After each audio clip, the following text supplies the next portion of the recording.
بیان چل رہا تھا جنتی اور جہنمی فرقے کے تعلق سے. حدیث عن عبد اللہ بن مسعود قال خط لنا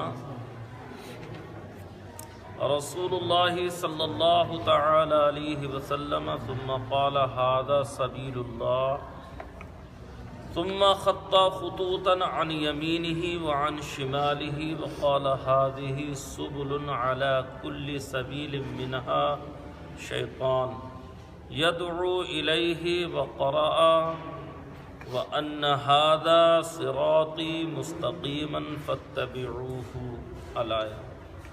رواہ احمد ونسائی ودارمی ومشکات. یہ حدیث پاک مسند امام احمد ابن حنبل کے اندر بھی ہے، نسائی شریف کے اندر بھی ہے، سنن دارمی میں بھی ہے، اور مشکات المصاحبی کے اندر بھی یہ حدیث پاک موجود ہے. اور اس حدیث کے راوی روایت کرنے والے حضرت عبداللہ بن مسعود رضی اللہ تعالی عنہ ہیں.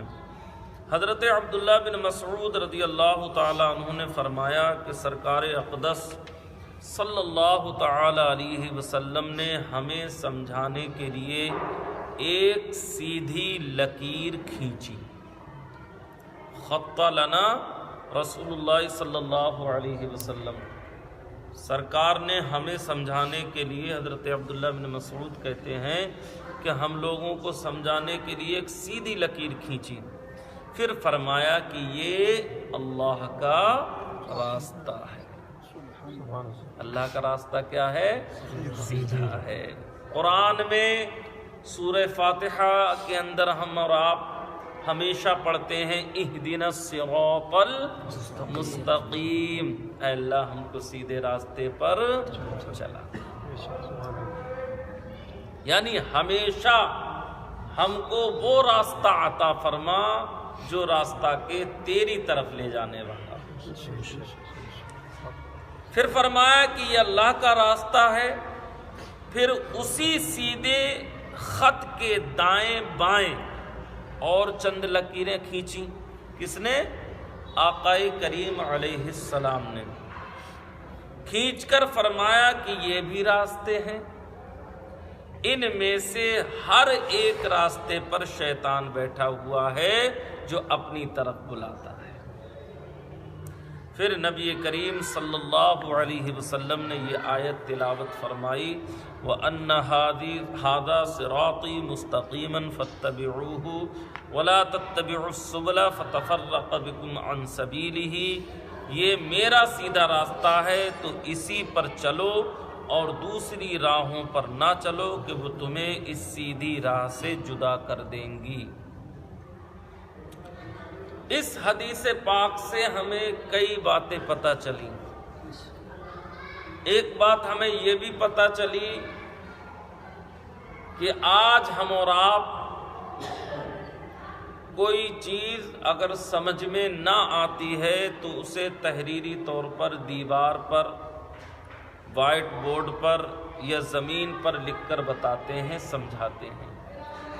یہ کوئی آج کی نئی پیداوار نہیں بلکہ اللہ کے نبی صلی اللہ علیہ وسلم کی سنت بھی ہے اور آپ کا طریقہ بھی ہے. آپ نے باقاعدہ باضابطہ طور پر زمین پر لکیر کھینچ کر سمجھانے کے لیے کہ جب کسی کو سمجھانا ہو تو کسی طریقے سے بھی جیسے ممکن ہو سکے اسے سمجھائیں، چاہیں تحریری طور پر، تقریری طور پر، مثال دے کر، یا اور جس طریقے سے بھی ممکن ہو سکے بات سمجھانے کے لیے. جو بھی طریقہ مفید اور آسان ہو وہ طریقہ اختیار کرنا چاہیے. قرآن نے بھی اس کو بیان کیا ہے. تبلیغ کا ایک ذریعہ اور ایک طریقہ یہ بھی ہے. قرآن کہتا ہے ادعو الی سبیل ربک بالحکمہ والموعظۃ الحسنہ. جب آپ کسی کو دعوت دیں تو اس انداز سے دعوت دیں، حکمت عملی اپنائیں اور اچھا طریقہ، اچھی نصیحت اپنائیں، تاکہ سامنے والا آپ کی بات کو سنے اور سن کر اس بات پر عمل کرے۔ وسیم بریلوی نے کہا تھا نا، ایک شاعر ہیں اپنے، وسیم بریلوی اچھے شاعر ہیں، انہوں نے کہا تھا کون سی بات کب، کیسے اور کہاں کہی جاتی ہے، یہ سلیقہ ہو تو ہر بات سنی جاتی ہے۔ تو بس سلیقہ ہونا چاہیے، طریقہ ہونا چاہیے سمجھانے کا، سامنے والے کو آپ کس طریقے سے اپنی بات آسانی سے سمجھا سکتے ہیں۔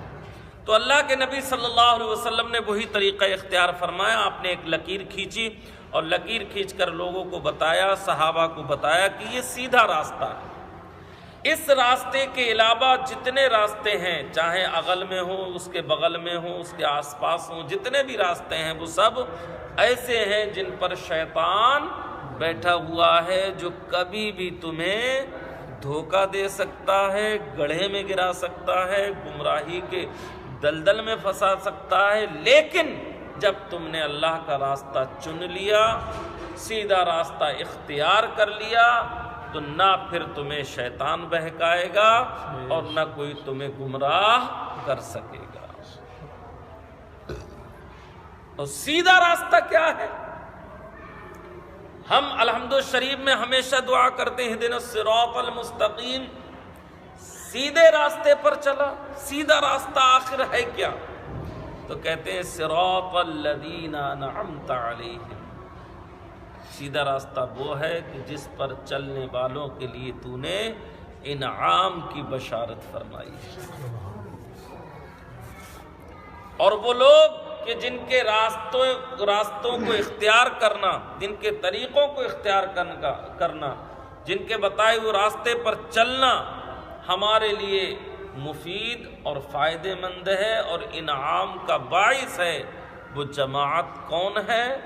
کہتے ہیں اولئک الذین انعم اللہ علیہم من النبیین والصدیقین والشہداء والصالحین، وہ لوگ کہ جن لوگوں کے طریقے پر چلنے پر انعام دیا گیا ہے، یا اللہ نے جنہیں انعام سے نوازا ہے، وہ انبیاء کی جماعت ہے، شہداء کی جماعت ہے، صالحین کی جماعت ہے، صدیقین کی جماعت ہے۔ ان لوگوں کے راستے پر اگر ہم چلیں گے تو ہم اس راستے پر چلیں گے کہ جس راستے پر چلنے کے لیے اللہ اور اس کے رسول نے حکم فرمایا ہے۔ انبیاء اکرام کا طریقہ، شہداء کا طریقہ، صالحین کا طریقہ، صدیقین کا طریقہ وہی شریعت ہے، اور اسی طریقے پر چلنے میں کامیابی۔ اگر یہاں پر ایک طرف اشارہ اور ملتا ہے کہ آج ہم ان لوگوں کا طریقہ اختیار کیے ہوئے ہیں جو اللہ کے نیک بندے ہیں، اولیاء اکرام ہیں، چونکہ صالحین میں اللہ کے محبوب اور نیک بندے شامل ہیں۔ جب صالحین کے طریقے پر چلنے کے لیے ہمیں بیان کیا گیا، فرمایا گیا، تو صالحین کون ہیں؟ اولیاء اکرام کی جماعت ہے۔ اب اولیاء اکرام نے ہمارے کیا کیا ہے؟ انہوں نے کون سا طریقہ اختیار کیا ہے؟ تو انہوں نے وہی طریقہ اختیار کیا جو اللہ اور اس کے رسول کا طریقہ تھا۔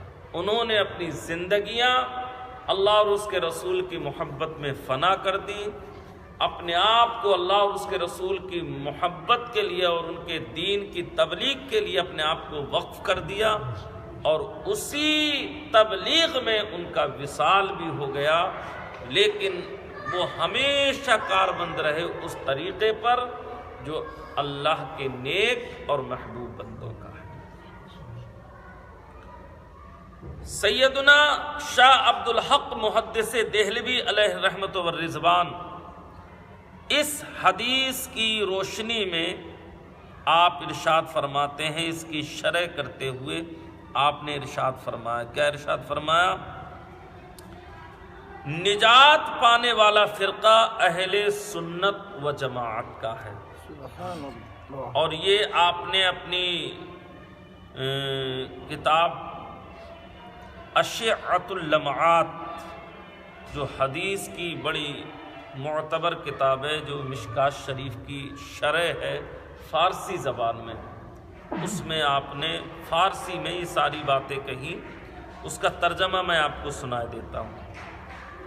یعنی نجات پانے والا فرقہ اہل سنت و جماعت کا ہے۔ اگر یہ اعتراض کریں کہ کیسے معلوم ہوتا ہے کہ یہ فرقہ اہل سنت و جماعت کا، یہ جنتی فرقہ ہے، نجات پانے والا فرقہ ہے، اور یہی سیدھی راہ اور خدا تعالی تک پہنچانے والی راہ ہے، اور دوسرے سارے راستے جہنم کے راستے ہیں، اور ہر فرقہ دعویٰ کرتا ہے کہ وہ راہ راست پر ہے اور اس کا مذہب حق ہے، تو اس کا جواب یہ ہے۔ کون دے رہے ہیں؟ شاہ عبد الحق محدث دہلوی علیہ الرحمہ۔ اور شاہ عبد الحق محدث دہلوی علیہ الرحمہ یہ وہی شخص ہیں جنہیں محقق علی الاطلاق کہا جاتا ہے، اعلیٰ حضرت بھی جن کا بڑے ادب و احترام سے نام لیتے ہیں۔ ہندوستان کے اندر علم حدیث کو رائج کرنے والی یہی شخصیت تھی۔ انہی سے ملاقات کے لیے اللہ کے نبی صلی اللہ علیہ وسلم دہلی تشریف لایا کرتے تھے۔ شاہ عبد الحق محدث دہلوی، وہ جگہ آج بھی موجود ہے مہرولی شریف میں، شمسی تالاب کے قریب، جہاں اللہ کے نبی صلی اللہ علیہ وسلم سے حضرت شاہ عبد الحق محدث دہلوی علیہ الرحمہ شرف ملاقات فرمایا کرتے تھے۔ اور یہی شاہ عبد الحق محدث دہلوی ہیں جنہوں نے اپنی کتاب اخبار الاخیار کے اندر لکھا ہے کہ میں ایک ایسا عمل کرتا ہوں جس عمل کی بنیاد پر مجھے یقین ہے کہ اللہ میری بخشش فرمائے گا، اور وہ عمل میرا یہ ہے کہ میں ہر سال 12 ربیع الاول کو سرکار کا میلاد مناتا ہوں اور کھڑے ہو کر صلاۃ السلام۔ یہ اخبار الاخیار ان کی کتاب ہے، اس میں انہوں نے لکھا ہے۔ اس کا جواب دیا کہ یہ ایسی بات نہیں جو صرف دعوے سے ثابت ہو جائے، اس کے لیے ٹھوس دلیل چاہیے۔ اہل سنت و جماعت کی حقانیت کی دلیل یہ ہے کہ یہ دین اسلام نبی کریم صلی اللہ علیہ وسلم سے منقول ہو کر ہم لوگوں تک پہنچا ہے۔ عقائد اسلام معلوم کرنے کے لیے صرف عقل کا ذریعہ کافی نہیں، اخبار متواترہ سے معلوم ہوا، اور آثار صحابہ اور احادیث کریمہ کی تلاش اور تتبع سے یقین حاصل ہوا کہ سلف صالحین یعنی تمام صحابہ اور ان کے بعد کے تمام بزرگان دین اسی عقیدے اور اسی طریقے پر رہے ہیں۔ اقوال و مذاہب میں بدعت نفسانیت زمانے اول کے بعد پیدا ہوئی۔ صحابہ اکرام اور سلف متقدمین یعنی تابعین، تبع تابعین، مجتہدین میں کوئی اس مذہب پر نہیں تھا۔ وہ لوگ اس نئے مذہب سے بیدار تھے، بلکہ اس کے پیدا ہو جانے کے بعد محبت اور اٹھنے بیٹھنے کا جو لگاؤ اس قوم کے ساتھ تھا توڑ دیا اور زبان و قلم سے رد فرمایا۔ سیاحِ ستہ اور ان کے علاوہ احادیث کریمہ کی دوسری مشہور معتمد کتابیں جن پر احکام اسلام کا مدار اور مبنی ہے، ان کے محدثین حنفی، شافعی، مالکی اور حنبلی کے فقہا ائمہ، ان کے علاوہ دوسرے علماء جو ان کے طبقے میں تھے، سب اسی مذہب اہل سنت و جماعت پر تھے۔ جتنی بھی بزرگان دین گزرے ہیں یا جتنے بھی فقہا گزرے ہیں یا جو بھی ائمہ گزرے ہیں، وہ سب کے سب اسی مذہب اہل سنت و جماعت کے ماننے والے تھے۔ یہی ہماری حقانیت کی سب سے بڑی دلیل ہے کہ ہم اہل سنت و جماعت ہی وہ فرقہ ناجیہ ہے جس کی بشارت اللہ کے نبی نے عطا فرمائی کہ یہ فرقہ جنتی ہے۔ اللہ تعالی ہم سب کو ان باتوں پر عمل کرنے کی توفیق عطا فرمائے۔